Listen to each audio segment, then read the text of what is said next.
Il m'a retrouvée vivante parce que il m'a entendue appeler au secours. Au bout de 12 heures, j'avais encore la force, c'est l'instinct de survie, d'appeler au secours, d'appeler à l'aide. Et c'est comme ça qu'il s'est guidé au son de ma voix. Si j'avais rejeté l'accident, si j'avais rejeté mon handicap, si je n'avais pas accepté ce qui m'arrivait, j'aurais jamais pu faire tout ce que j'ai fait. Souvent on échoue parce qu'on est parti dans une mauvaise direction, mais grâce à cet échec va vous ouvrir une autre voie. Pour devenir pilote de voltige, en moyenne, il faut 25 heures. Moi, il m'en a fallu 50, parce que les 25 premières heures, je les ai passées à avoir la trouille. On fait différemment, on fait autrement, mais on fait. Et ce qui est important, c'est de faire. Bonjour, je suis Mathieu Aboudaram, entrepreneur et cofondateur de l'agence de conférenciers WeChamp. Notre mission est d'inspirer, souder et motiver vos équipes en leur faisant rencontrer des personnalités hors du commun lors de conférences et d'ateliers. Nous avons eu envie de créer le podcast Vision pour leur donner la parole et pouvoir partager leurs expériences au plus grand nombre. Qu'ils soient aventuriers, athlètes ou pilotes de chasse, leurs parcours extraordinaires ont été semés d'embûches avant d'atteindre les sommets de leur discipline. Management, résilience ou confiance, ils ont été confrontés à de multiples problématiques que vous rencontrez en entreprise ou dans votre quotidien et les abordent avec un regard singulier. En décortiquant leur parcours unique, ils partagent avec nous leur vision, mais aussi leurs échecs et les clés qui les ont menés au bout de leurs aventures incroyables. Si vous souhaitez en savoir plus sur nos conférenciers, rendez-vous sur notre site internet www.wechamp-entreprise.co. Bonne écoute de Vision, et si notre invité vous a inspiré, n'oubliez pas de partager ce podcast. Aujourd'hui, on est chez une intervenante qu'on adore, une conférencière avec qui on a beaucoup travaillé et avec qui c'est toujours un plaisir de travailler. Une femme incroyable qui a un parcours qui mérite le respect. Et aujourd'hui, donc je ne vous fais pas plus attendre, je vous présente Dorine Bourneton. Salut Dorine. Salut Mathieu. Comment vas-tu ? Ça va super. Merci de nous recevoir chez toi. Oui. Dans ce superbe appartement. Aujourd'hui, je suis très content de partager ce podcast avec toi parce que tu as inspiré beaucoup de personnes. Je le sais au travers des conférences que tu as pu réaliser, même des gens dans mon entourage pour qui, quand on évoque un peu ton parcours, les gens se disent waouh, c'est un rock, c'est incroyable ce qu'elle a fait. Donc ça nous tenait particulièrement à cœur de faire ce podcast avec toi. Ça me touche beaucoup. Et du coup, on va commencer tout simplement par une petite question simple. Qui es-tu, Dorine ? Présente-toi succinctement. Alors moi j'aime me présenter en disant que je suis donc Dorine Bourneton, et ma particularité c'est que je suis la première femme handicapée au monde pilote de voltige malgré un accident à l'âge de 16 ans. Voilà. Et je trouve que cette phrase résume mon parcours parce que je suis passée finalement d'un crash à la voltige, et c'est pas rien. On imagine derrière tout ce que ça veut dire. Ouais, et ça veut dire beaucoup de choses. Ça veut dire un gros travail, vraiment, une forte résilience, vraiment, une envie de se dépasser, d'aller toujours plus loin, qui est admirable. Moi, j'aurais aimé qu'on revienne un petit peu justement sur cette partie de ta vie qui était ton enfance, un petit peu ton adolescence, avant cet accident d'avion, savoir un petit peu qui tu étais à ce moment-là. Ouais. Alors, qui j'étais ? J'ai grandi à la campagne, dans un petit village qui s'appelle Noir-Étable, un petit village de montagne. Et lorsque j'étais petite, je rêvais de vivre une vie d'aventure. Ouais. Et mon père était ambulancier et chauffeur de taxi. Et à chaque fois qu'il allait chercher des clients, j'adorais monter à l'arrière du taxi et le suivre dans ses courses pour justement aller voir ce qu'il y avait derrière ces montagnes. C'était une façon pour moi d'accompagner mon père, de partager du temps avec lui, mais aussi d'explorer le monde. Et j'adorais par exemple, arriver dans un endroit au milieu des bois, par exemple, ou un endroit reculé du monde, et découvrir comment vivaient les gens. J'avais cette grande curiosité de voir comment vivaient les gens. Et finalement, je voyais mon père un peu comme un héros parce qu'il allait quelque part porter secours à ces gens, leur rendre service. Et j'ai toujours eu cette envie, plus tard moi aussi, d'avoir une vie tournée vers les autres pour pouvoir être utile aux autres. Et ça s'est profondément ancré en moi. Et mon père avait une passion, c'était l'aviation. Et lorsque j'étais petite, il n'a pas piloté tout de suite. Il a commencé à prendre des leçons de pilotage lorsque j'avais 8-9 ans. Et comme j'avais pris l'habitude de monter à l'arrière du taxi pour le suivre dans ses courses, eh bien j'ai commencé à monter à l'arrière de l'avion pour le suivre dans ses courses. Et à ce moment-là... À quel âge la première fois que tu es montée dans l'avion ? J'avais 8-9 ans. D'accord. Et puis il me racontait aussi l'histoire, parce qu'on ne peut pas parler d'aviation sans parler d'histoire, et sans parler de l'épopée de l'aéropostale. Et vous voyez aujourd'hui, regardez la photo qu'il y a sur notre droite. Alors, je vous savez qui c'est ? Alors, je vais peut-être me gourer, mais Lindbergh ? Non, c'est Jean Mermoz. Ah, mince, désolé, c'est Jean Mermoz qui veille sur moi et ma fille. Vous voyez, toujours... donc ton père te racontait un peu toutes les histoires des pionniers de l'aviation aussi ? Oui, alors mon père me racontait comment s'est construite finalement, comment s'est fait l'aviation, comment cette histoire s'est construite.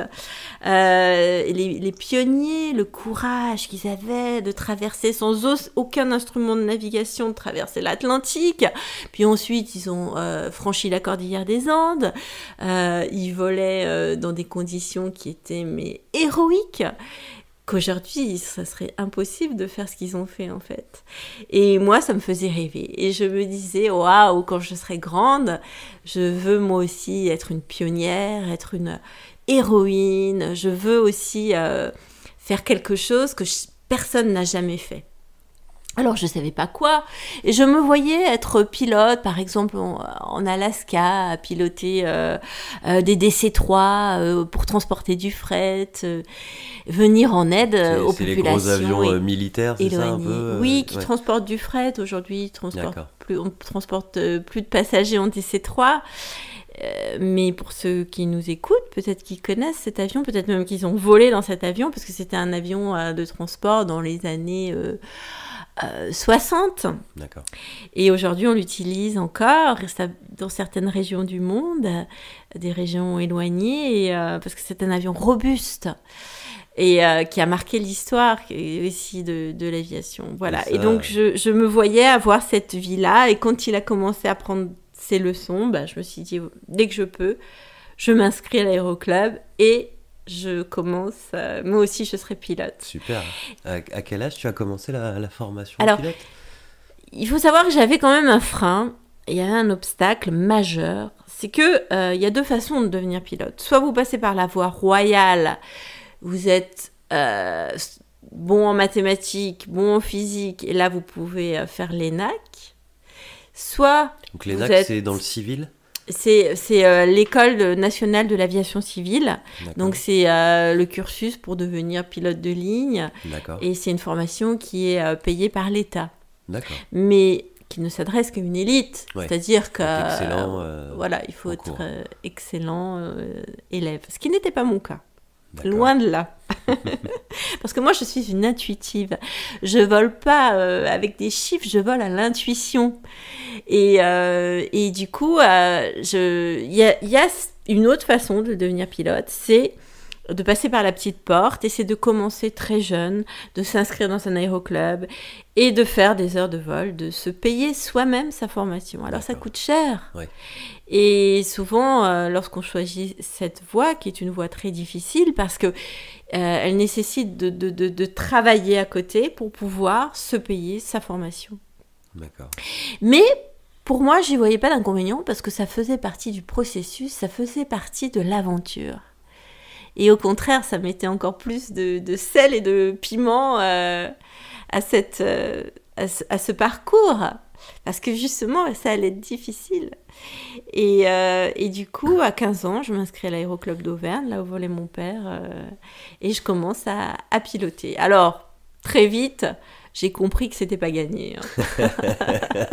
C'est-à-dire, t'as fait peur à l'instructeur assez rapidement Non, mais j'ai bien senti que piloter à l'intuition, il allait falloir beaucoup voler justement pour appréhender la 3e dimension, pour apprivoiser l'avion, et que c'était plus difficile que ce que j'imaginais. Ouais. Puis il y a aussi un bagage théorique à obtenir quand même, je suppose. Oui, alors il y a toute une partie théorique, effectivement, mais qui, dans les années 90, quand j'ai commencé, restait quand même à la portée de... Bon, voilà, il fallait travailler, il fallait bachoter, mais ça restait quand même à la portée de tout un chacun, pourvu qu'on soit motivé. Aujourd'hui, c'est un peu plus difficile. Dur. Oui. D'accord. Alors du coup, donc, tu fais ça pendant plus d'1 an, tu fais ces leçons-là. 9 mois, pendant 9 mois. Et je raconte. Et un jour, écoute, raconte-nous ce jour qui a changé ta vie. Oui, alors en fait, la vie d'un aéroclub, c'est quoi ? C'est un aéroclub où on vient pour prendre des leçons de pilotage, pour apprendre à piloter, mais c'est aussi, on peut louer l'avion pour faire des balades dans le ciel. Et c'est aussi un lieu où sont organisés, pour ceux qui le souhaitent, des voyages aériens. Et un jour, à l'aéroclub, je vois une affichette où il est écrit « Possibilité de rencontrer les pilotes de Canadair à Marignane le 12 mai 1991. Inscrivez-vous. » Je vois l'affichette, je dis à mon père « Mais il faut absolument qu'on y aille, il faut absolument qu'on s'inscrive. On ne peut pas laisser passer ça, il n'y aura pas d'autre occasion dans notre vie. » Et j'imagine c'était typiquement le type de profil un peu héroïque qui t'inspirait. C'était les héros des temps modernes. Et du coup, on est les premiers inscrits avec mon père. J'arrive à le convaincre. Puis, on est restés... nos 2 seuls noms sont restés longtemps inscrits sur l'affichette. Et puis, quand le mois de mai est arrivé, ça a fini de se remplir.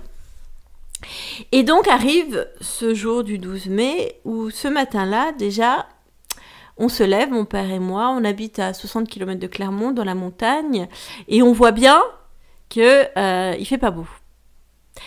Que le vol, c'est brouillard. En face de ma maison, il y a une montagne qu'on appelle le Pic Pelé. Et quand on ne voit pas le Pic Pelé, c'est que, en général, il va faire mauvais toute la journée. Enfin, il va faire mauvais, quoi. D'accord. La météo est pas bonne. Et c'est qu'on pourra pas voler. Et effectivement... Parce que vous deviez aller donc à Marignane en avion, c'est ça ? Oui, bien sûr. Oui. On devait aller à Marignane en avion. Et alors, donc, du coup, on prend la voiture, on met le cap sur Clermont-Ferrand. On est les premiers arrivés sur le tarmac. Et on se précipite... pour aller voir le météorologiste qui sort comment on appelle ça, il nous montre les écrans radars et là on voit que c'est tout bouché sur la vallée du Rhône, qu'il y a des nuages, que ça passe pas et qu'il va falloir annuler le vol. Bon, moi je vous dis, ma déception, elle était immense. J'attendais ce jour depuis tellement longtemps.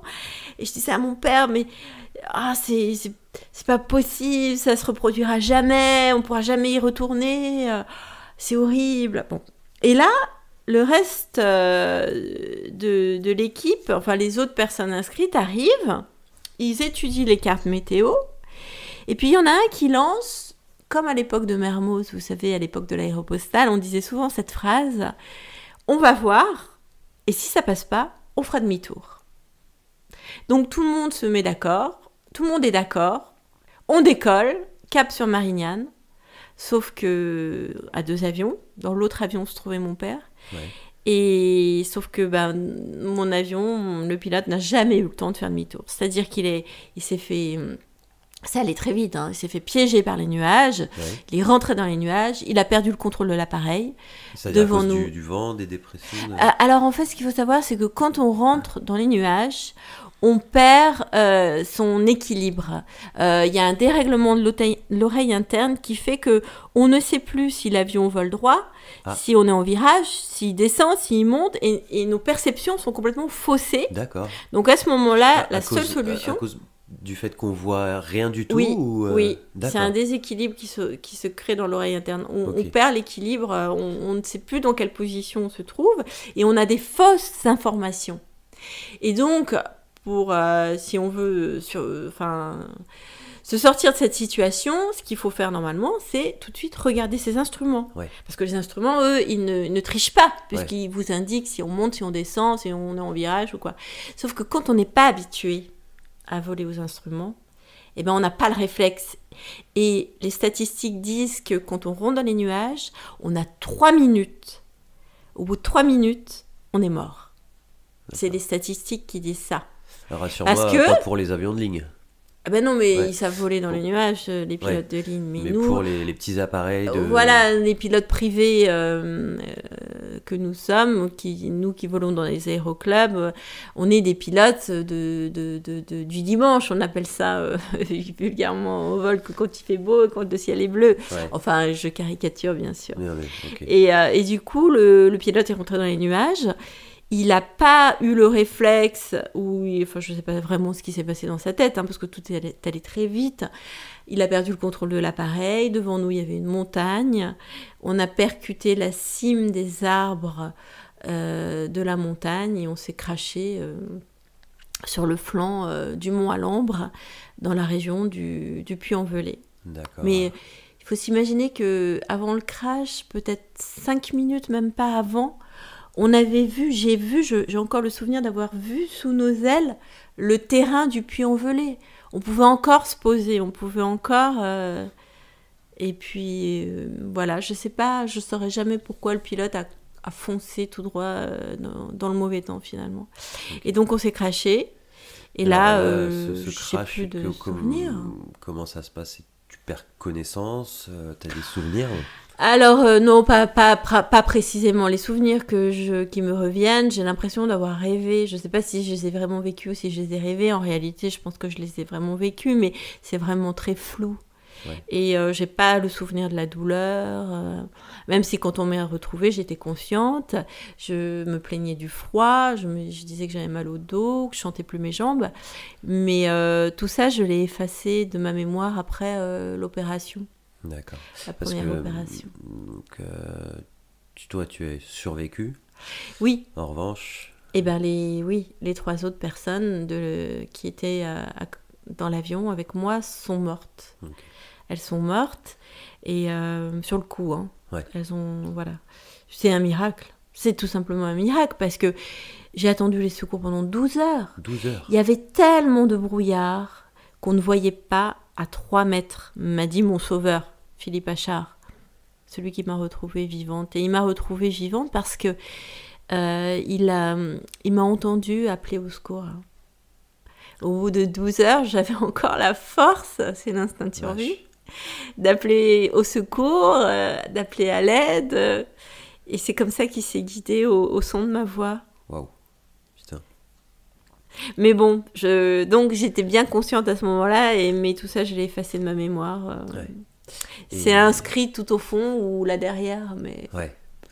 Et donc du coup, quand tu reprends conscience, entre guillemets, parce qu'effectivement, dans ce moment-là, ces souvenirs-là, je pense qu'ils sont très profonds et c'est un peu approximatif, mais du coup, comment ça se passe? Tu te réveilles à l'hôpital avant l'opération ou après l'opération?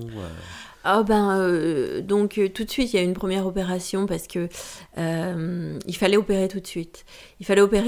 Pourquoi? Parce que avec le choc, donc la moelle épinière, il y a eu une compression de la moelle épinière et un hématome s'était formé autour de la moelle épinière, ce qui a fait que les cellules n'étant plus oxygénées sont mortes et qui fait que aujourd'hui je suis en fauteuil roulant. Enfin depuis, je suis en fauteuil roulant. Mais si le chirurgien ne faisait rien, il a expliqué à mes parents que l'hématome risquait de remonter le long de la colonne vertébrale et je risquais le lendemain de me retrouver tétraplégique. D'accord, donc sans l'usage des mains. Voilà. Donc, il a dit à mes parents, je n'ai jamais fait ce type d'opération, mais si je fais rien, demain matin, votre fille est tétraplégique. Alors mes parents ont dit, on vous fait confiance. Ouais, attends, t'as pas trop le choix, j'ai envie de dire, dans ce genre de situation. Et il m'a opéré et waouh, ça a réussi. Ça a réussi, il a limité les dégâts, on va dire. Ouais. Voilà. Donc, non, mais c'est une histoire incroyable. C'est sûr que moi, j'ai effacé tout ça de ma mémoire, donc je ne peux pas le raconter avec précision, mais c'est ce qui me permet aussi de prendre du recul, parce que j'ai l'impression de raconter de l'histoire de quelqu'un d'autre. Ouais. Et je me dis, mais c'est incroyable. La vie est incroyable. Et faite parfois de mauvaises, mais aussi de bonnes surprises. Et justement, c'est derrière que ta vie donc, se retrouve bouleversée, parce que t'as 16 ans, t'es une adolescente pleine forme, en pleine forme. Et là, du coup, on te dit, comment ça se passe? On te dit quoi, en fait, à ton réveil? À mon réveil, on me dit pas grand-chose, parce que les médecins sont prudents. Pendant quelques semaines, ils restent prudents, parce que vous savez, il y a des choses qui... il y a des choses qui se produisent, des fois qu'on n'explique pas. Des reconnexions qui se font, des connexions parallèles, des circuits qui se recréent. On ne peut pas vraiment maîtriser ces choses-là. Donc, ils ne se prononcent pas trop vite. Mais c'est arrivé au centre de rééducation où un jour, au bout de, je ne sais pas, un mois, je vais donc pour faire ma séance de kinésithérapie habituelle un matin et je dis à ma kiné, dis donc, ça met bien du temps pour revenir, parce que on m'avait dit que ça reviendrait peut-être, mais là, on en est toujours au même point et surtout, je ne sens rien.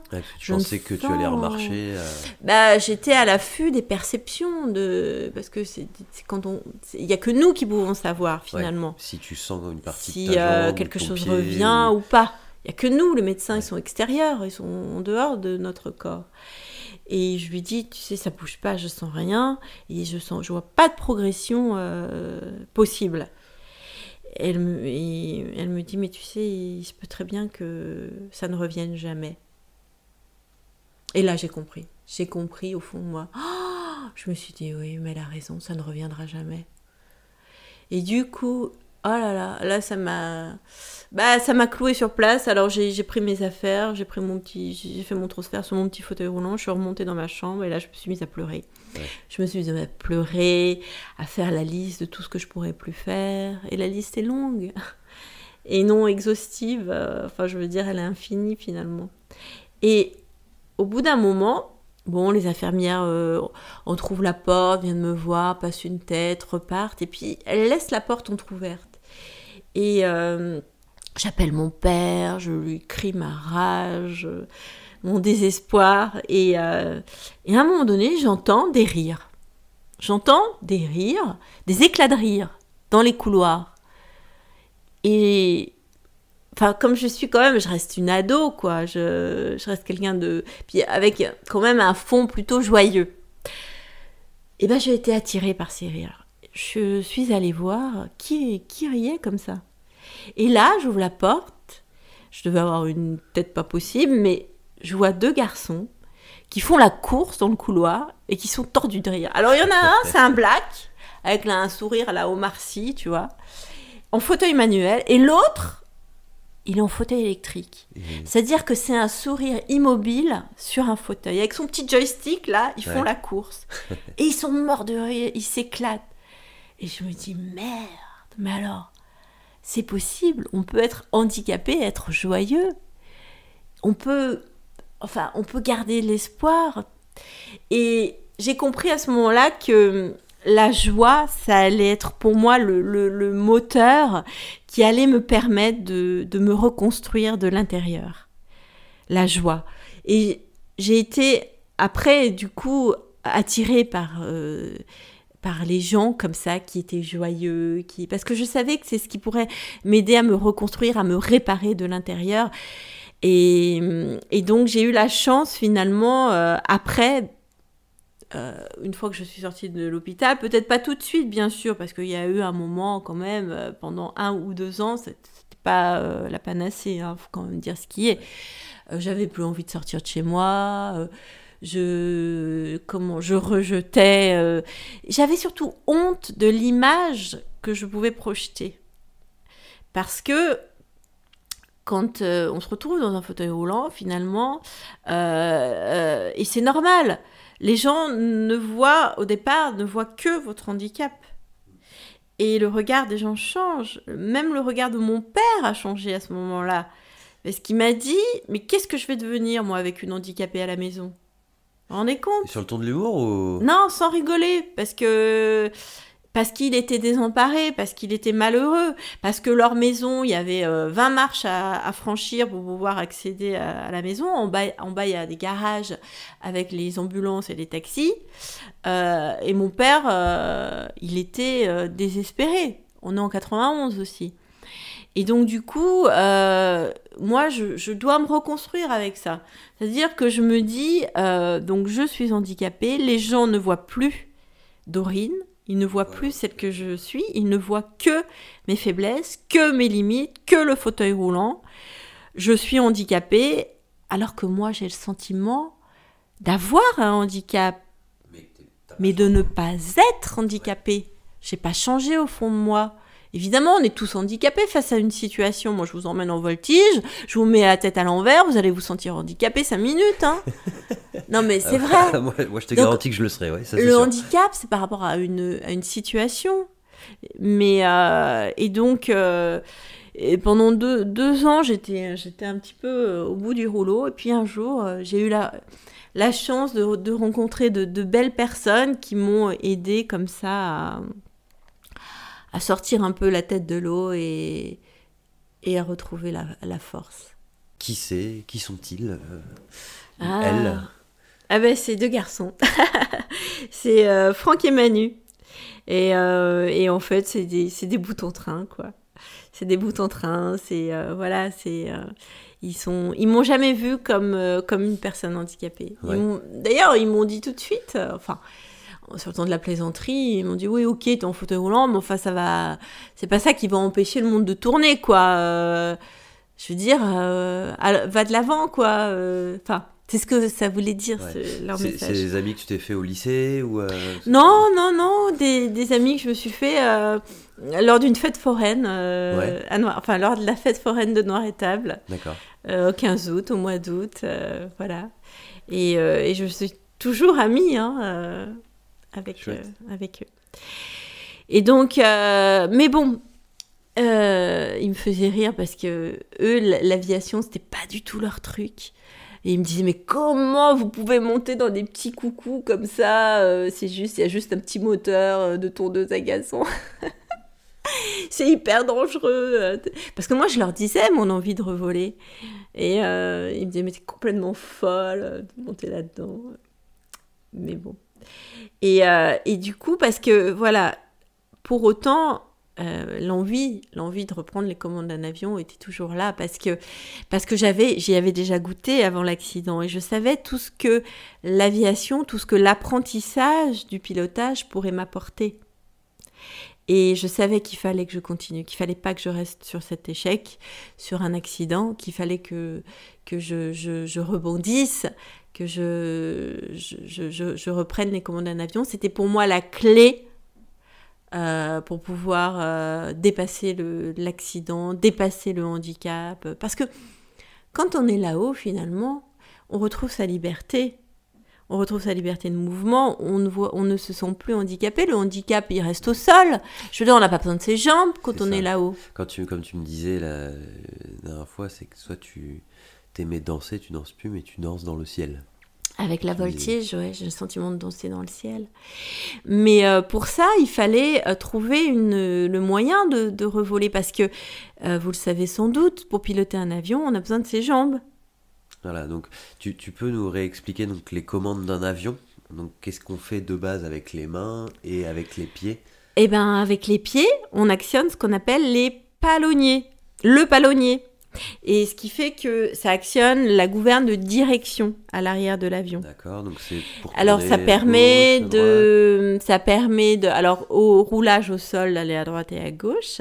Et quand on est en vol, ça permet de garder l'axe, le nez de l'avion dans son axe. Ça permet d'équilibrer les forces que sont les trois axes que sont le roulis, le lacet et le tangage. En fait, pour pouvoir piloter correctement un avion, on a besoin de se servir de cette gouverne de direction. Et à l'atterrissage, ça nous permet de contrer le vent. Parce qu'il faut savoir que quand il y a du vent, l'avion met sur un côté le nez dans le vent. Ouais. Donc pour pouvoir atterrir, par exemple, il faut pouvoir garder le nez dans l'axe de la piste et on cède de cette gouverne à l'arrière de l'avion. Très bien. C'est une gouverne verticale, pas horizontale, hein, c'est la gouverne verticale. Et on l'actionne avec les pieds, cette gouverne. Et ça n'existe pas, c'est-à-dire qu'à cette époque-là, il n'y a aucune personne handicapée qui est pilote. Eh bien, je ne le sais pas. Puisqu'on est en 91, 92. Il n'y a pas encore Internet. Il n'y a pas Internet partout, et moi, je ne sais pas comment faire. Donc, mon père me dit, mais t'inquiète pas, Dorine, on va trouver des solutions. Finalement, on conduit bien des voitures, hein, on adapte bien des voitures de commande manuelle. Donc, pourquoi pas adapter un avion ? Ça doit bien exister quelque part. Et donc, avec lui, on va effectivement aller dans des salons d'aviation. On va poser des questions. Et puis un jour, je lis dans un article qu'il y a des personnes handicapées qui volent à Toulouse. Oh, alors, j'appelle, je prends mon téléphone, j'appelle, je demande des renseignements. Et là, on me dit, oui, effectivement, on a des avions, des petits rallyes. Donc, les rallyes, c'était l'avion sur lequel j'avais commencé. Donc, j'étais en terrain familier. On a des rallyes qui sont équipés de malonniers. Donc, ces fameuses commandes manuelles de pilotage. Venez à Toulouse, venez voir, venez essayer. Oh, mais ça m'a donné un espoir phénoménal. Alors, bien sûr, je ne pouvais pas y aller tout de suite parce qu'à ce moment-là, j'ai 17, 18 ans, je n'ai pas mon permis de conduire. Ouais. Donc, d'abord, je passe mon permis de conduire. Ça a été la première porte, la première étape. Et ensuite, j'ai pu aller à Toulouse et j'ai pu passer mon brevet de pilote. Génial. Et ça, simplement, le permis voiture, ça se passe comment ? Il y a un délai plus long quand tu es en situation de handicap pour le passer ? Est-ce que c'est plus galère que tes amis qui ont passé le permis classique ou non, c'est pareil ? Non, c'est pareil. Ouais. C'est pareil, sauf que voilà, on fait tout à la main. Mais finalement, on croit toujours, vu de l'extérieur, que c'est compliqué, c'est difficile. Mais quand vous êtes face à une situation où vous êtes contraint, vous êtes obligé, vous développez d'autres... l'humain a une capacité, quand il le veut bien, une capacité d'adaptation phénoménale. Mais pour ça, il faut le vouloir, il ne faut pas lutter. C'est-à-dire que si j'avais rejeté l'accident, si j'avais rejeté mon handicap, si je n'avais pas accepté ce qui m'arrivait, j'aurais jamais pu faire tout ce que j'ai fait. C'est en l'acceptant, en l'intégrant, en faisant avec, que j'ai réussi à rebondir, en gardant toujours l'espoir qu'un jour, peut-être, j'arriverai à remarcher. Mais c'est devenu une question, c'était quelque chose de secondaire. Ce que je voulais, moi, surtout, c'était d'apprendre à vivre en fauteuil roulant, de me reconstruire avec ce fauteuil roulant, de reconstruire physiquement, d'apprendre à faire avec, mais aussi de reconstruire, de reprendre confiance en moi. Et ça, c'est l'aviation qui me l'a apporté, parce que ça se fait pas tout seul non plus. Et du coup, voilà, j'ai perdu le fil. C'est pas grave. Non, je te parlais du permis et tu me disais que, oui. En gros, voilà, il n'était pas plus compliqué que les autres. Oui, voilà. Et que ça c'était le premier pas nécessaire avant de passer ton brevet de pilote, parce que c'était à Toulouse. Et donc, du coup, ouais, vas-y. On s'habitue, puis vous savez, on développe d'autres facultés. On fait différemment. Ouais. On fait autrement, mais on fait. Et ce qui est important, c'est de faire. Faire et en faisant se faire, être dans l'action. Peu importe ce qu'il arrivera, on ne peut pas tout prévoir, il y aura des surprises, il y aura des aléas, il y a une grande part d'inconnu, mais ce qui compte, c'est d'avancer, c'est d'y aller et de s'adapter au fur et à mesure, de se réajuster au fur et à mesure. Et ça, honnêtement, ce qui m'a appris à raisonner comme ça, à vivre comme ça, et c'est à l'intégrer profondément, c'est le pilotage. C'est en devenant pilote, parce que être pilote, c'est s'adapter, se réadapter, se réajuster en permanence à une situation. La météo change en permanence, vous décollez, il fait grand beau, au moment d'atterrir, il y a 20 nœuds de vent de travers, ou bien le mauvais temps est arrivé, ou bien, j'en sais rien, il y a tellement de choses qui peuvent se produire. Vous arrivez sur un terrain que vous ne connaissez pas, la piste est courte, enfin, vous êtes dans une situation... C'est jamais la même situation. C'est jamais pareil. Donc du coup, vous apprenez à vous adapter comme ça. Et je pense que être pilote, cette formation m'a énormément aidée aussi à mieux vivre mon handicap. Alors cette formation, donc tu découvres donc ils ont des avions spécifiques, adaptés, et tu obtiens ton brevet de pilotage, c'est ça ? Oui, à 20 ans. À 20 ans. 4 ans seulement après l'accident. Ok. Et alors là, une fois que tu as ce brevet, j'imagine que bon, déjà clairement tu dis waouh, je viens de passer une étape, quoi, j'ai réussi. Ouais. Donc en termes de confiance, tu devais te sentir beaucoup mieux. Mais qu'est-ce que tu te dis à ce moment-là ? Est-ce que tu te dis c'est super, maintenant je vais essayer de trouver un travail, ou est-ce que tu te dis je vais aller plus loin encore ? Qu'est-ce que tu te dis à ce moment-là ? Je me suis dit à ce moment-là que je ne voulais vivre que dans le ciel. Ouais. Parce que j'avais mon brevet de pilote, mais pour autant, le regard des gens dans la rue n'avait pas changé, et c'était dur pour moi, d'autant que là, on est en 95, rien n'est accessible, la vie, le quotidien pour une personne handicapée était, mais elle l'est toujours en fait, difficile. La vie au jour le jour est difficile, est compliquée. Tout est plus compliqué. Tout demande il faut s'adapter en permanence aux situations. C'est une vie qui est compliquée et quelque part, fatigante. Et moi, je me suis dit à ce moment-là, mais je n'ai qu'une envie, c'est de voler, parce que quand je suis là-haut, au moins, le handicap, on ne le voit pas. Je me sens libre. Et du coup, je me dis, mais du coup, il faut que j'en fasse mon métier. Parce que voler, ça coûte cher. Moi, j'avais mis l'argent que j'avais de côté, l'argent de l'assurance dans ma formation de pilote, mais je pouvais pas continuer comme ça, parce que j'avais pas les moyens de voler. Ça coûtait trop cher. Voilà. Donc, je me suis dit, faut travailler et en faire son métier.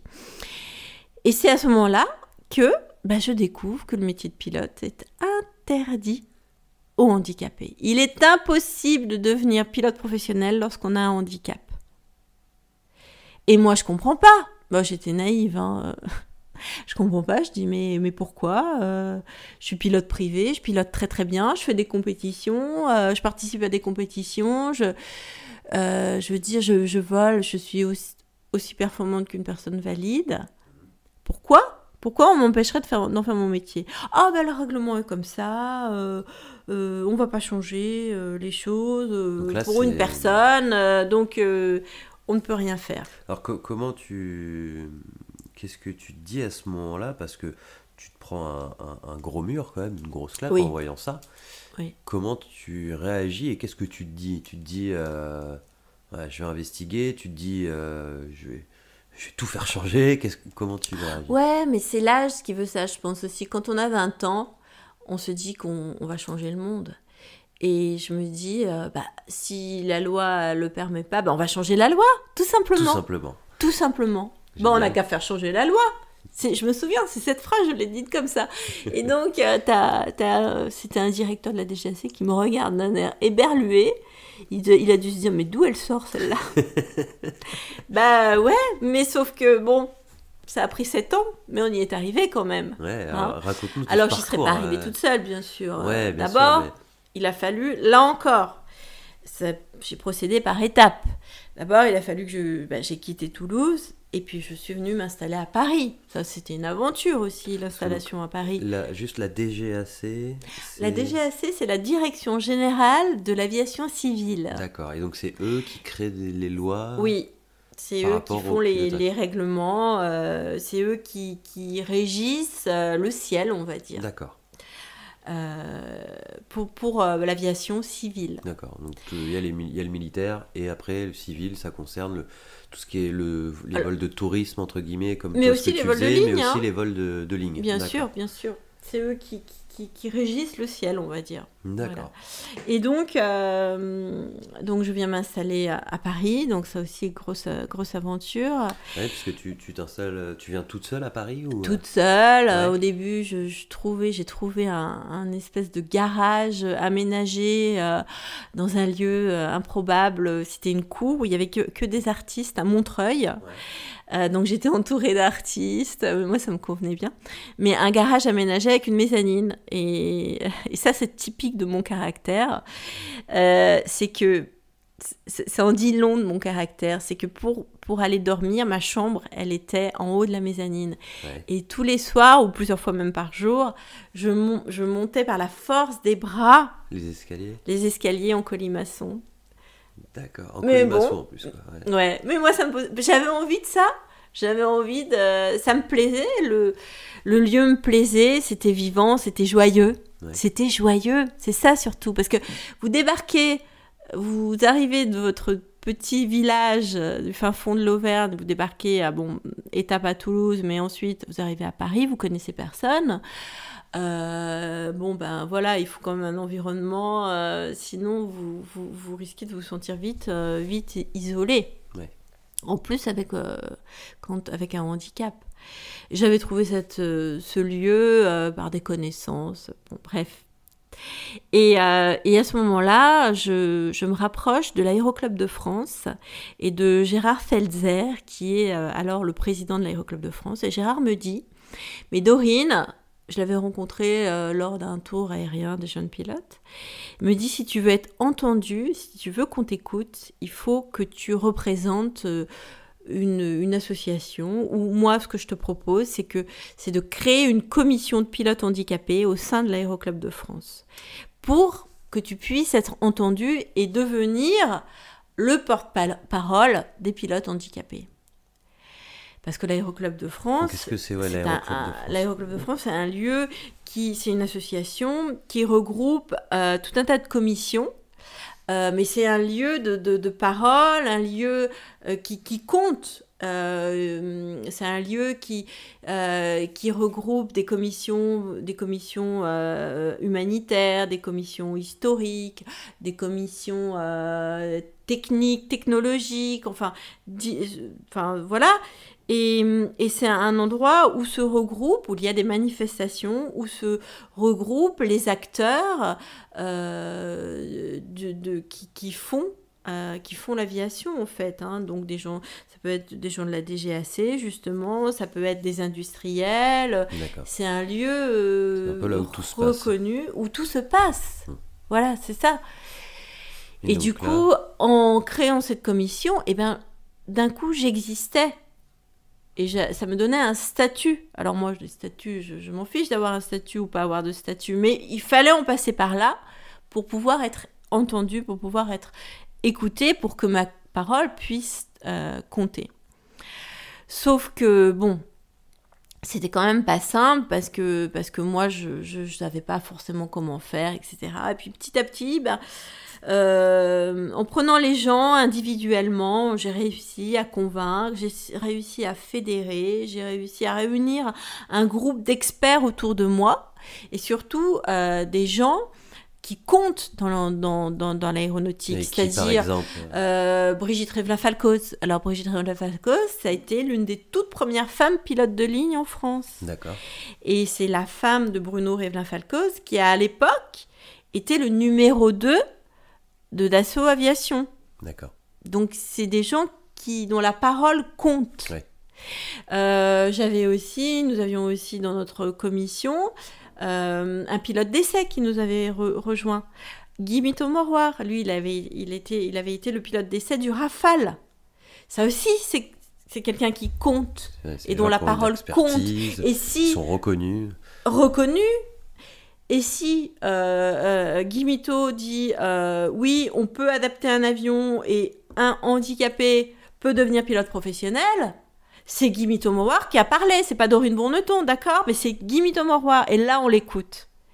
Et petit à petit, voilà, ça s'est structuré, on s'est organisé, et puis un jour, on a eu l'idée de monter une campagne de mission de surveillance aérienne de feux de forêt dans le Lot-et-Garonne. Alors, on n'avait pas du tout le droit de le faire, mais on a réussi à convaincre le SDIS du Lot-et-Garonne. Le SDIS, c'est ? Le SDIS, c'est le service incendie.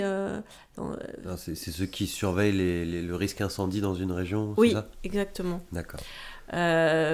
Je sais plus leur abréviation. C'est pas grave. Du coup, on a réussi et donc notre mission, c'était d'emmener des pompiers dans notre avion et de survoler la région et de détecter les départs de feu. Alors, on n'avait pas le droit de le faire, ça, puisque normalement, c'est des pilotes professionnels qui doivent faire ça. Donc, on était bénévoles, mais l'objectif, c'était de montrer qu'on était capable de le faire, de se coordonner avec les pompiers, de coordonner une mission et puis de remplir cette tâche professionnelle. Et ça a vachement compté dans notre dossier pour argumenter. Et un jour, je vous dis, la vie, elle est faite de rencontres. Il faut parfois être au bon endroit, au bon moment. Un jour, j'ai eu l'occasion de rencontrer Dominique Bussereau, qui était alors secrétaire d'État au transport. Et Dominique Bussereau m'a reçue, accompagnée de Brigitte, parce que moi j'avais besoin de ma caution à côté de moi, parce que toute seule, vous imaginez, je maîtrisais pas du tout le langage ministériel, le langage politique, oui. J'avais pas les mots, je maîtrise pas ce langage-là. Brigitte, si. Et donc, elle m'a accompagnée. Bon, si je lui ai laissé la parole, moi, je faisais des oui-oui de la tête. Mais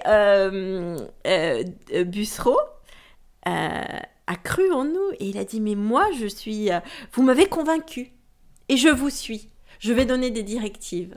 Donc, il a donné des directives au directeur de la Direction Générale de l'Aviation Civile, à la DGAC, en disant, vous faites le nécessaire. Vous changez les textes. Moi, je veux une proposition avant la fin de l'année. Parce qu'à la fin de l'année, ils changeaient de ministère. Et alors, à la DGAC, ils ont commencé à laisser traîner. Et puis, les semaines sont passées, les mois. Et on arrive en septembre, toujours rien. Et lors d'une soirée où je n'étais pas invitée, mais Brigitte revoit Dominique Bussereau. Et elle lui dit, mais alors, on en est où du dossier des handicapés ? Ça n'avançait pas. Et Bussereau a tapé du poing sur la table en disant j'exige une proposition sur mon bureau dans les 3 semaines. Et donc, du coup, fin novembre, on a pu signer l'arrêté ministériel qui nous permettait de devenir pilote professionnel. Alors, au départ, avec tout un tas de restrictions, mais qui ont été levées après, au fur et à mesure, une fois que des pilotes ont fait leurs preuves, ont démontré que c'était possible. Et il nous a aussi autorisé le vol montagne, ce qui était interdit auparavant, c'est-à-dire se poser sur une plateforme de montagne, sur un terrain de montagne. D'accord. Parce que c'est une technique très, très particulière, très délicate. Et la voltige. Parce que ça aussi, auparavant, c'était interdit. Donc, on a ouvert la voie, on a ouvert un boulevard. Alors, je suis d'accord, ça ne concerne pas des milliers de personnes. Il y a 8 pilotes qui sont devenus professionnels, handicapés. Pour l'instant, on est 2 pilotes de voltige. Il y a un pilote de vol montagne. Non, il y en a 2. Mais c'est un parcours qui est exemplaire. Ça a mis combien de temps ?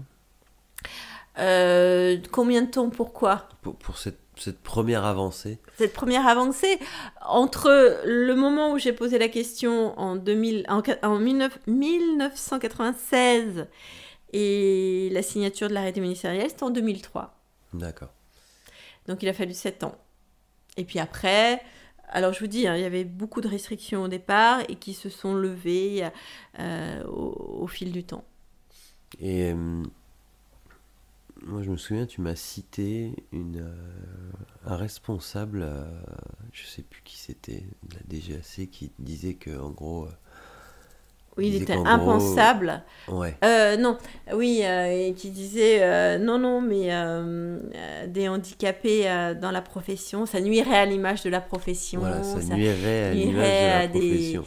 Parce qu'il faudrait revoir tous les statuts, il faudrait revoir le système aussi de cotisation pour les caisses de retraite, et ça nuirait à des dizaines de milliers de personnes. Et ouais, non mais c'est fort comme connerie. Mais bon, les mentalités ont beaucoup évolué et l'histoire est belle parce que je vais vous raconter une anecdote quand même. Grâce à cette loi, grâce à l'ouverture d'esprit qu'on a insufflée au sein de la DGAC, j'ai même été remerciée par le directeur suivant de la DGAC qui est venu me voir en me disant « Vous savez quoi, Dorine ? Grâce à vous, grâce à l'ouverture d'esprit que vous avez insufflée dans mes équipes, à la DGAC, on a accordé à un pilote de ligne qui a eu un accident, qui a été amputé d'une jambe, qui porte une prothèse, on lui a accordé une dérogation médicale pour qu'il puisse continuer son métier de pilote. Sans cette nouvelle loi, sans cette ouverture, il n'aurait pas pu avoir de dérogation médicale et il aurait été retraité de l'aviation civile à 40 ans. Et c'est ça le problème, c'est qu'en fait, tu avais face à toi des gens qui vous considéraient comme une petite partie de la population sans penser que ça peut arriver à tout le monde. Et oui, sans penser que ça peut arriver à tout le monde, en fait. Et ça aussi, ça a été l'un de nos arguments de dire, mais un accident, ça peut arriver à tout le monde. Quand on a monté ce dossier avec Brigitte, on s'est vraiment creusé la tête pour savoir, on s'est demandé comment convaincre, comment arriver à faire basculer, à faire adhérer à l'idée que finalement cette loi allait être utile à tous. Et en disant tout simplement une chose qui est malheureusement vraie, c'est qu'un accident, ça peut arriver à tout le monde. À tout le monde, à n'importe quel moment. Et du coup, vous partez en vacances, vous avez un accident de ski, ou même vous faites un barbecue, vous tranchez un doigt, en faisant un simple barbecue, vous pouvez, enfin là je m'adresse au pilote, vous pouvez perdre votre médical, comment on appelle ça ? Vous pouvez perdre votre aptitude médicale, juste parce que vous allez être considéré comme handicapé. Et quand on a parlé comme ça aux gens, aux pilotes, on leur a dit « vous êtes concernés, ça peut arriver à tout le monde », les pilotes ont pris conscience que finalement, ils ont pris conscience de la fragilité, cette phrase que je dis souvent, de la fragilité des corps et des destins. Et tout le monde s'est senti concerné. Tout le monde s'est dit « oui, ça peut m'arriver un jour, alors adaptons les textes, faisons autrement ». Est-ce que aujourd'hui, grâce à ces changements que vous avez insufflés dans l'aviation, une personne qui est paraplégique, par exemple, peut piloter un avion de ligne ? Ah, on pose souvent cette question. Parce que là, ça sera encore un cran au-dessus en termes de matériel ou autre, exactement, en fait. Alors, un pilote handicapé peut devenir pilote de ligne théorique. C'est ce qu'a fait Guillaume. juste pour le plaisir intellectuel. Il avait envie de... Guillaume Ferral, c'est mon binôme qui est aussi voltigeur. D'accord. Il s'est retrouvé à l'âge de la retraite. Il savait pas quoi faire. Il n'avait pas envie de décrocher tout de suite. Il s'est dit, je vais me lancer ce challenge.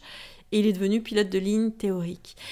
En revanche, pour devenir pilote de ligne pratique, là, c'est compliqué parce que, tout simplement, il faudrait équiper un avion de ligne.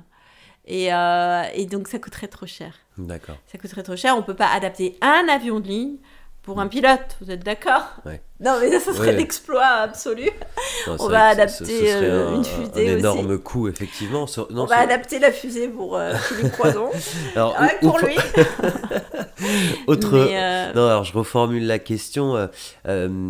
Si demain, imaginons, moi par exemple, tu vois, j'ai un accident, on me coupe la jambe en dessous du genou, par exemple. Ouais. J'ai une prothèse, je suis en situation de marcher, en situation d'utiliser mes pieds. Est-ce que là, je peux quand même devenir pilote de ligne pratique? Oui. Oui. En fait, c'est dès lors qu'on n'a plus l'usage de ses jambes. D'accord. Ou qu'on ne peut pas, du coup, aux commandes d'un avion, on ne peut pas compenser si on n'a pas ses jambes, si l'avion n'est pas équipé de commandes manuelles, on ne peut pas techniquement compenser. Si vous avez une prothèse, vous pouvez compenser. Donc, vous n'avez pas besoin de modifier l'appareil. Je vois. Écoutez, si il y a des ingénieurs Airbus qui nous écoutent et qui s'ennuient un peu en ce moment suite à la baisse de commandes, voilà, il y a du boulot là-dessus, mais non, effectivement, ça coûterait très cher, à moins qu'un jour on se dise, voilà, on arrête les palonniers au pied et on décide que les avions, tout se fait à la main, voilà, mais ça n'a pas vraiment de sens. D'accord. Et donc la voltige, ok, donc là tu as réussi à changer cette loi, donc tu peux être pilote de voltige. Qu'est-ce qui te plaît là-dedans Alors la voltige, c'est venu bien après, parce que là encore, il y avait... techniquement, c'était plus compliqué. Il fallait adapter l'avion de commande manuelle, mais... Vous imaginez, quand on vole en voltige, c'est pas le même type de pilotage qu'un avion quand on vole à plat. Tu peux expliquer rapidement la voltige, en quoi ça consiste? La voltige, c'est l'art de mettre son avion dans toutes les configurations possibles de vol, dans des configurations extrêmes. C'est aller chercher des extrêmes dans le pilotage. Il faut des commandes extrêmement réactives, il faut des commandes extrêmement performantes techniquement, et puis des commandes qui soient comment dire, qui soient souples, quoi, qui soient conçues de manière de telle sorte que ça puisse coïncider avec la pratique même de la voltige. Ça veut dire des commandes réactives, des commandes qui je sais pas comment dire. Moi non plus.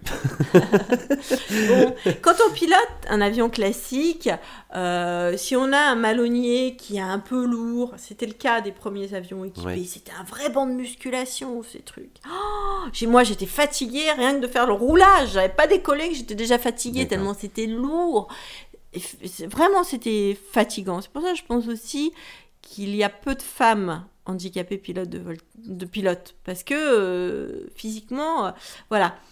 Vous imaginez que pour un avion de voltige, il faut que ce soit des commandes qui soient souples, quoi, qui soient réactives, qui aient un bras de levier qui fasse de telle sorte que on agit. Il y a du répondant immédiat. Qu'il y ait un décalage entre le geste et le mouvement de l'avion. C'est pas qu'il y a un décalage habituellement. C'est pas qu'il y a un décalage, mais comme c'est lourd, en voltige, il faut que ce soit souple, quoi. Il faut que ce soit facile, il faut que ça tourne, il faut que ça bouge, il faut que ça réponde, que ce soit immédiat. Vous faites une action, paf, paf, la figure, c'est paf, paf, quoi. La figure, elle est faite, hein. Elle est déjà loupée si vous avez fait une connerie. Vous voyez ? Donc si c'est lourd, le paf, paf, c'est pas le même rythme, vous voyez ? Oui, je l'explique avec des mots. Non, mais avec les paf-paf. Je suis pas ingénieur. Moi, je vois bien. Après, voilà, nos auditeurs, ce qui serait chouette, c'est qu'ils aillent voir une de tes vidéos. Si on tape Dorine Bourneton, je pense sur YouTube, démonstration, on va voir à quoi ça ressemble concrètement. Oui.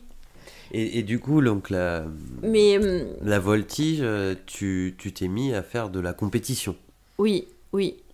Et non, mais la voltige, moi, ça m'attirait parce qu'on vole à l'instinct. Ça me correspond, ça c'est un type de vol qui me correspond très, très bien. Je sens comment l'avion glisse sur les filets d'air, je fais corps avec la machine et j'ai le sentiment de danser dans le ciel. Voilà. Souvent sur cette musique d'Ibrahim Malouf que j'adore.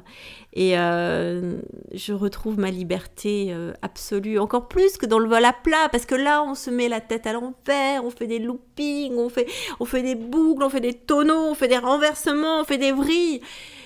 Pour moi, c'est magique. C'est magique. C'est la liberté absolue. Et c'est un avion difficile. Les avions de voltige sont des avions difficiles à piloter. Pourquoi ? Parce qu'ils sont très réactifs, très sensibles. D'accord. Très sensibles au vent. Si vous vous surcorrigez le vent, votre avion, il va mal réagir, il peut sortir de la piste. Surcorriger, ça veut dire quoi ? Mettre trop de palonnier ou de malonnier, ça dépend si vous êtes valide ou handicapé. Trop extrême dans ces changements de direction. Oui, il faut être très souple, il faut anticiper, il faut sentir comment l'avion va, s'il part à droite ou à gauche.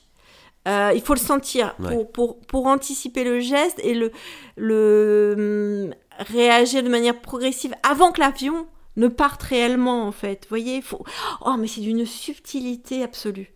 C'est pour ça qu'il faut un bon malonnier, qui soit pas trop dur à manipuler. Si c'est trop dur, si c'est un banc de musculation, ça va être pas autant de liberté dans les mouvements. Ça va être difficile, encore plus difficile. Il faut que ça soit souple, parce que vous sentez l'avion, vous le sentir partir à gauche, par exemple.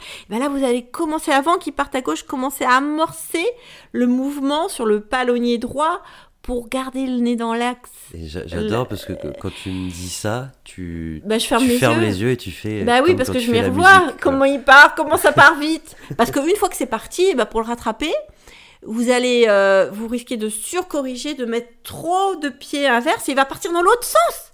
Au lieu de partir, il part à fond à gauche, et si vous surcorrigez, il va partir à fond à droite. Donc vous allez surcorriger à gauche. Et alors là, ça risque. Vous risquez de faire ce qu'on appelle une chandelle, vous retrouvez sur le nez et pouf. D'accord. L'hélice dans le sol, quoi. Après, ce qui est difficile aussi, c'est le roulage. Rien que le roulage dans un avion de voltige comme le mien, un avion très sensible au vent, si vous ne mettez pas les commandes au bon endroit, pareil, vous pouvez passer sur le nez. Non, mais c'est une responsabilité énorme. Mais en tout cas, ça te passionne comment tu en parles. Ouais, parce que on apprend tellement sur soi, on apprend à se dépasser. Parce que faut pas croire, moi, avant quand je pars, j'ai peur à chaque fois. Je me dis, oulala, pourvu que je pilote bien, pourvu que j'y arrive bien, pourvu que je fasse pas d'erreur, parce que l'erreur est humaine, ça peut arriver à n'importe qui. Pourvu que je mette pas les commandes au mauvais endroit, au mauvais moment. Et que je casse mon avion. Ouais. J'ai ça en tête. Bien sûr. Alors moi justement, je voulais revenir sur quelque chose dont tu m'avais parlé, qui était la notion de confiance, que ce soit seul ou avec ton entraîneur, ton instructeur un petit peu. Comment tu as fait aussi pour développer cette confiance On n'a pas vraiment le choix quand on est là-haut. Au départ, j'avais très peur. J'ai eu un accident d'avion. J'avais très peur qu'en voltige, en plus, quand on dit le mot voltige, quand on parle le mot vrille, mets-toi en vrille. Mais c'est plus risqué que de l'aviation de tourisme. Oui, puis c'est surtout que quand vous apprenez à voler, toute ma vie de pilote, moi, on m'a dit surtout ne rentre jamais en vrille, parce que si tu te mets en vrille, tu vas mourir. Parce que, en général, si tu sais pas faire, c'est une figure. Une vrille, ça consiste en quoi? En fait, tu décroches sur une aile. C'est un décrochage dynamique. D'accord, un décrochage, c'est tu remontes en l'air jusqu'à ce que l'avion ait plus de puissance, en fait. Voilà. Donc là, il va faire ce qu'on appelle une nabatée. Donc il tombe comme une feuille morte un peu. Il tombe et il part sur une aile et tourne comme ça. Sur une aile. Il tourne le nez vers le sol, en fait. D'accord, ok. Et ça, vous pouvez vous mettre en vrille de façon inattentionnelle, de façon non voulue, parce que vous avez fait une erreur de pilotage. Mais quand ça vous arrive, quand vous êtes pilote classique, lambda, en général, on vous dit la vrille, c'est la mort. C'est-à-dire, si tu fais une vrille, tu tues parce que tu ne vas pas réussir à en sortir. Parce qu'on n'est pas entraîné pour en sortir.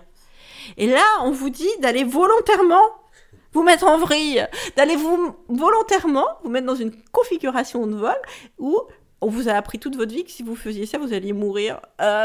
Intellectuellement, quand même, c'est compliqué, ouais, quoi. Mais surtout après ce qui t'est arrivé, quoi. C'est très, très compliqué. Et moi, c'est ce que je dis souvent, pour devenir pilote de voltige, en moyenne, il faut... Parce que c'est une qualif, hein, on passe une qualification, on s'entraîne, on passe sa qualif de voltige, il faut 25 heures. Moi, il m'en a fallu 50, parce que les 25 premières heures, je les ai passées à avoir la trouille. Et j'y allais parce que j'avais mon instructeur, et je me disais, bon, je me repose sur mon instructeur, j'ai pas confiance en moi, mais j'ai confiance en lui. Et c'est ma confiance en lui qui, petit à petit, m'a amené à avoir confiance en moi. Comment parce que lui avait confiance en moi. Ouais, voilà. Alors c'est quoi Lui avait confiance. Il y a une forme de réciprocité. Il faut une forme de réciprocité. De toute façon, quand on vole, qu'on est là-haut, la confiance, elle va dans les trois sens. Il faut avoir confiance en son équipe, l'équipe qui a préparé votre avion, les mécanos, les ingénieurs, toutes ces petites mains qui travaillent sur l'avion. Il faut avoir confiance en l'avion lui-même. Être sûr que l'avion est en bon état de vol, qu'il ne va pas y avoir une panne. Et puis, il faut avoir confiance en vous, si vous volez seul, ou vous et votre instructeur. Elle va dans les trois sens, dans ces trois directions-là, la confiance. Et la confiance, elle vient petit à petit, à force, jour après jour, à force de voler, à force de s'entraîner. J'ai pas confiance en moi, mais j'ai confiance en mon instructeur qui, lui, a confiance en moi. Il sait que je suis capable, que je peux y arriver, que je peux réussir. Et c'est ça qui va faire que je vais petit à petit avoir confiance en moi. Mais pour moi, c'était un long processus. C'était fastidieux quand même. Hein, parce que souvent, et surtout, je m'étais fixé un challenge difficile. Je m'étais dit, voilà, j'ai 9 mois pour me préparer pour voler au Bourget. Sauf que c'est bien beau d'avoir des beaux projets comme ça. Sauf que quand le jour J arrive et que vous êtes sur le tarmac et que... à 14h07, vous allez décoller au Bourget devant 100 000 personnes. Voilà, pour faire une démonstration de voltige. Faut y aller, quoi. Hein, vous êtes engagé, il suffit plus de dire « Oh non, maman, j'ai peur, j'y vais plus, j'ai trop peur. » Faut assumer.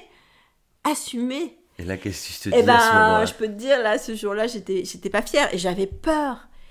Et qu'est-ce qui a fait que j'ai réussi à dépasser ma peur et à y aller quand même ? C'est que mon instructeur m'a dit cette phrase. Il m'a dit « Dorine, tu sais faire. Tu fais comme d'habitude, tu changes rien. » Et c'est cette confiance qu'il avait en moi qui fait que je me suis dit, bon, écoute, il a confiance en moi. Lui, il sait. Si moi, j'ai pas confiance en moi, lui, il l'a, donc je peux y aller, quoi. D'accord.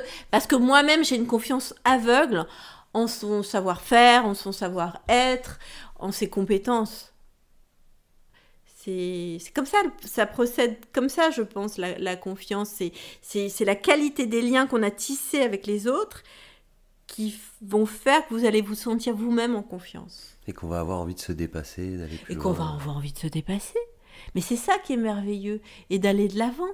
Et le dépassement de soi, c'est tout un processus, c'est apprendre de ses échecs, c'est se dire, ok, là j'ai échoué, je vais faire mon autocritique, mon auto-analyse, et je vais dépasser l'échec, je vais dépasser l'obstacle. Et là, petit à petit, c'est comme ça qu'on avance dans la vie. Il faut jamais s'arrêter sur il faut en faire quelque chose. Et ça, c'est quelque chose que j'ai enseigné à ma fille. Et aujourd'hui, elle a 14 ans, en 3e, elle se retrouve avec des 20 en maths. Alors que moi, j'ai toujours eu peur des maths.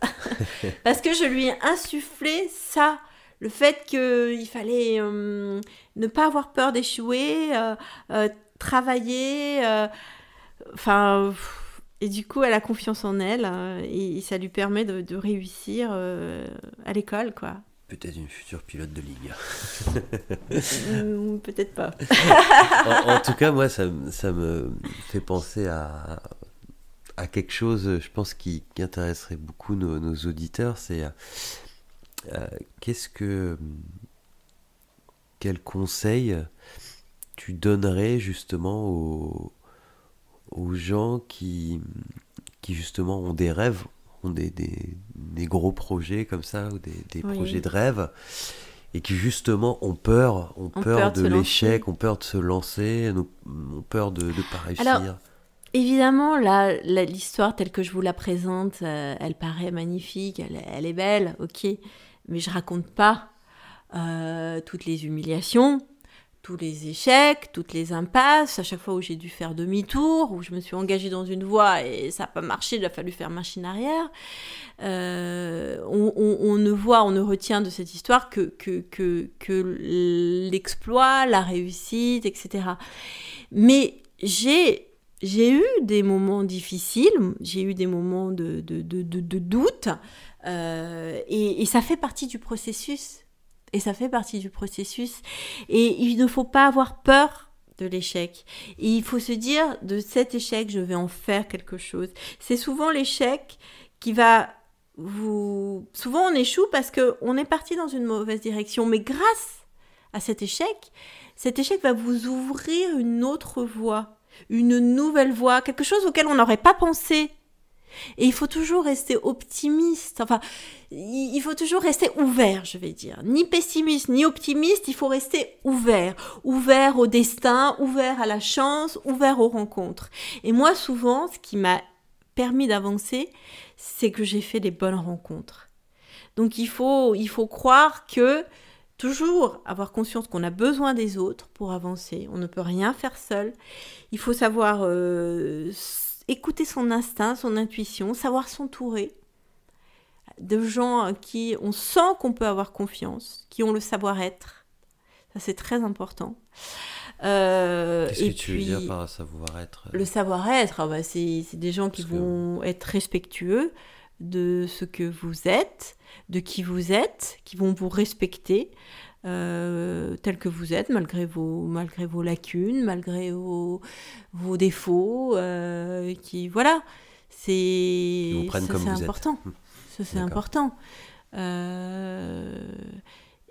C'est des choses qu'on sent, tout ça.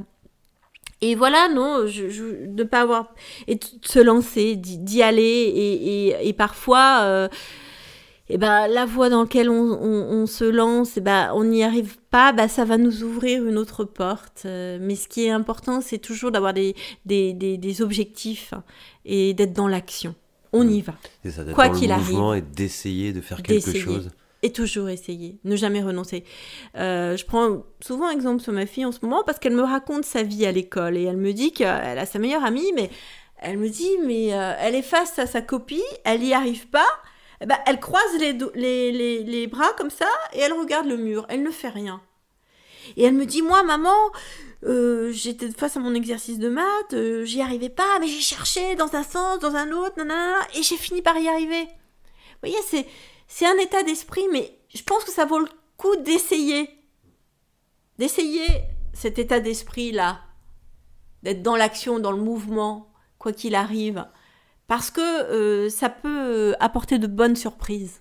Comme dit souvent Éric Dargent, qui est un conférencier handicapé avec qui on travaille souvent aussi, qui a repris une citation, alors malheureusement je ne saurais plus te dire qui, mais elle est très connue, qui disait il faut viser la lune, car même en cas d'échec, on atterrit dans les étoiles. Et voilà, et je trouve que ça image bien ce que tu es en train de nous expliquer. Ouais. Ou comme Saint-Ex qui disait l'homme se révèle face à l'obstacle. C'est justement quand on est face à un obstacle qu'on va puiser en soi des ressources qu'on ne soupçonne même pas. Moi, je soupçonnais pas que j'étais capable de me relever d'un accident, moi, de me relever du fauteuil roulant. Je le soupçonnais même pas à 16 ans. Personne. C'est pour ça que mon père a eu cette réaction, qu'il était aussi désespéré lorsqu'il m'a vu pour la première fois face aux escaliers en fauteuil. Il m'a dit, mais qu'est-ce que je vais devenir ? Parce qu'il soupçonnait pas lui non plus que sa fille serait capable de se relever de ça. Mais c'est bien en osant, en y allant, qu'on va se découvrir, qu'on va révéler nos capacités. Donc voilà, évidemment que l'inconnu, ça fait toujours peur, évidemment qu'on a peur... Mais mais il y a tellement d'exemples que ça vaut le coup d'essayer. Il y a tellement d'exemples de gens qui ont réussi, et dont des personnes handicapées, qui ont fait de quelque chose d'un impossible, qui en ont fait un possible. Il y a pléthore d'exemples, je ne suis pas la seule. Ouais, on est d'accord. Et c'est merveilleux.